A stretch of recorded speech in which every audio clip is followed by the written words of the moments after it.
दूसरी शादी, दिल छू लेने वाली कहानी। कितना माँ, कितना एडजस्ट करूं और कब तक। आप नहीं जानती आपके पीछे कह चुप्पी साध ली। तुम्हें समझना होगा मुन्ना। कब तक, कब तक सब मुझे ही समझना होगा। क्या मुझे कोई ने कभी नहीं समझेगा। नया माहौल है, तुम बाहर से आए हो, अपनी जगह बनानी पड़ती है। तुम अपने व्यवहार से ही सबका दिल जीत पाओगे। हाँ हाँ, किसका दिल जीतना है? जिसने आपका दिल जीत लिया है। तड़ाक! माँ ने गुस्से से एक तमाचा रसीद कर दिया। इतनी बदतमीजी, ऐसे तो तुम कभी नहीं थे। आप भी तो ऐसी नहीं थी, कहकर मुन्ना ने आंसू पोंछ लिए और अपना दर्द अपने अंदर समेट चुपचाप जाकर सो गया। माँ के दिल में कसक सी रह गई। बहुत देर तक उसके पास बैठी सिर पर हाथ फेरती रही। क्या हो गया रे आजकल तुझे? क्यों ऐसी बातें करने लगा है? माफ कर दे, पता नहीं ये हाथ कैसे तुझ पर।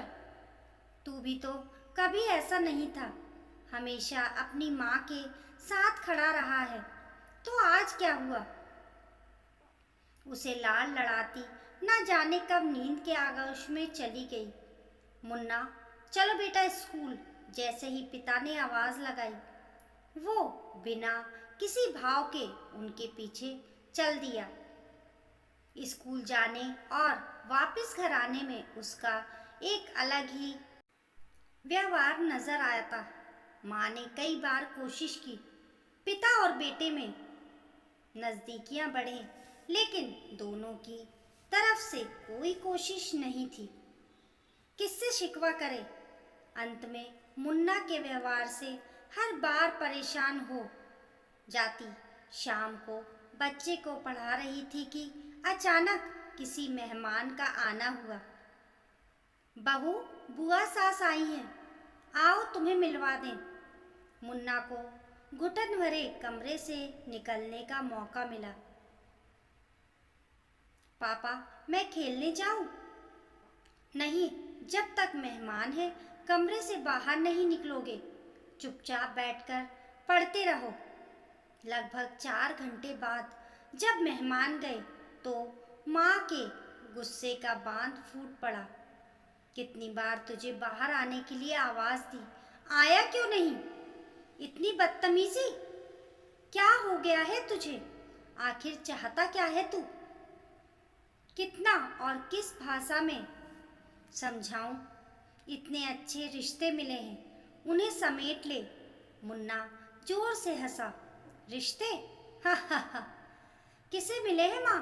तुम्हें? तुम यहाँ की बहू हो, तुम्हें सास ससुर पति रिश्तेदार सब मिले हैं, और मुझे? आपके सामने ये मेरे पापा हैं, और जब आप नहीं। चुप, बिल्कुल चुप हो जा। मुन्ना, मैं तो एक माध्यम था आप तक पहुंचने का। अब मेरा क्या काम? यहाँ किसने मुझे दिल से स्वीकारा होगा? क्या आप कभी समझ पाई? नहीं समझेंगी भी कैसे? आप तो इन्हें समझने में लगी रहती हो। मेरा क्या होगा? मेरी तो माँ भी खो गई, कह जोर जोर से रोने लगा। माँ स्तब्ध सी अपने इस कदम पर अफसोस करेगी। क्या सच में वो सबकी चाहत पूरी करने में इस कदर व्यस्त हो गई कि कभी ये सोचा ही नहीं कि जिस बच्चे की खुशी, उसके भविष्य का सोचकर दूसरा विवाह कर रही है, सही मायनों में आज वो कितना खुश है।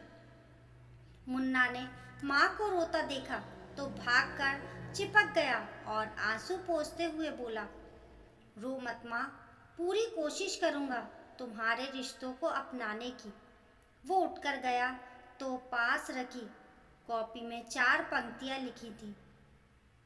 तोला जब मैंने तराजू में किस्मत को, तौला जब मैंने तराजू में किस्मत को, माँ तेरा पलड़ा जल्दी झुक गया। क्या कभी तूने सोचा ये किस्मत का मारा पहले से भी अधिक हल्का क्यों हो गया? असहाय माँ बस मन ही मन यही सोच पाई, जीवन एक बार मिलता है और हम भावनाओं में बहकर जल्दबाजी में निर्णय ले लेते हैं। क्यों हम नहीं समझ पाते कि किसी के असामान्य व्यवहार के पीछे कई वजह हो सकती हैं। अकेला रह जाने पर पुनः विवाह का फैसला शायद उचित था, लेकिन यदि बच्चे की वजह से मैंने ये फैसला लिया तो वो कितना खुश है, उसका भविष्य कितना सुरक्षित है, इसका ध्यान रखना भी तो मेरी ही जिम्मेदारी थी। सच ही तो कह रहा है, घर की बहू के साथ कई रिश्ते स्वतः ही जुड़ जाते हैं। जोड़ना है उस बच्चे को जिसके लिए सब अनजान है। आंसू पोंछ मन ही मन संकल्प लिया, अपने बच्चे के प्रति सारे फर्ज निभाऊंगी। उसके मन को पढ़ना मेरी जिम्मेदारी है। दोस्तों, आपको आज की ये भावुक कर देने वाली कहानी पसंद आई हो तो हमें कमेंट करके ज़रूर बताइए। पसंद आने पर लाइक और शेयर करना ना भूलें। मिलते हैं फिर एक नई कहानी के साथ। ऐसी ही अच्छी अच्छी कहानियों के लिए चैनल को सब्सक्राइब करना ना भूलें। तब तक के लिए नमस्कार।